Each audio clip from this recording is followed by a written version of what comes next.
সংকুচিত হচ্ছে বাংলাদেশিদের জন্য বিদেশে কাজের সুযোগ। প্রায় ২ বছর ধরে বন্ধ মালয়েশিয়া, ওমান, বাহরাইন ও সংযুক্ত আরব আমিরাতের মতো বড় শ্রমবাজারগুলো।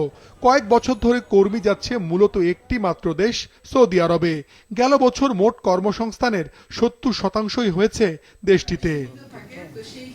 আজ মন্ত্রণালয়ের কর্মকর্তাদের সঙ্গে প্রথম বৈঠকে বন্ধ শ্রমবাজার চালু করতে উদ্যোগ নেওয়ার নির্দেশ দিয়েছেন নতুন প্রবাসী কল্যাণ মন্ত্রী।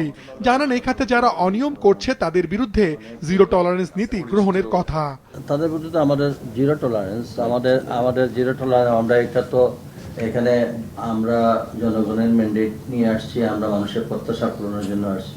আপনারা দেখবেন ইনশাআল্লাহ আজকে থেকে আমাদের কাজ শুরু হবে।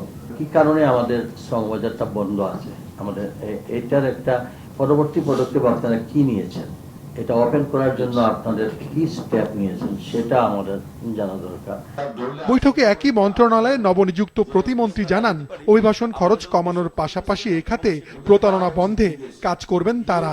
সেবা যেভাবে স্বচ্ছতার সহিত নিশ্চিত করা যায়, মানুষ যেন হয়রানিমুক্ত সেবা পায়, সেটাই আমাদের লক্ষ্য। আশা করি আমরা দায়িত্ব নেওয়ার পরে অন্তত ২-১ মাসের মধ্যে কিছু পরিবর্তন আমরা করতে পারবো। ২-১ দিনে সেটা সম্ভব নয়।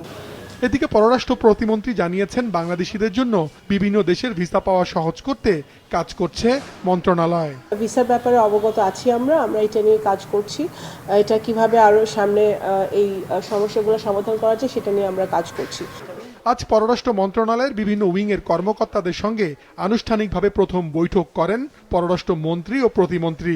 এ সময় সবার আগে দেশের স্বার্থ রক্ষা করে অন্যান্য দেশের সঙ্গে ভালো সম্পর্কের বার্তা দেয়া হয়। মাশরুক রাহাত, মাছরাঙ্গা সংবাদ, ঢাকা।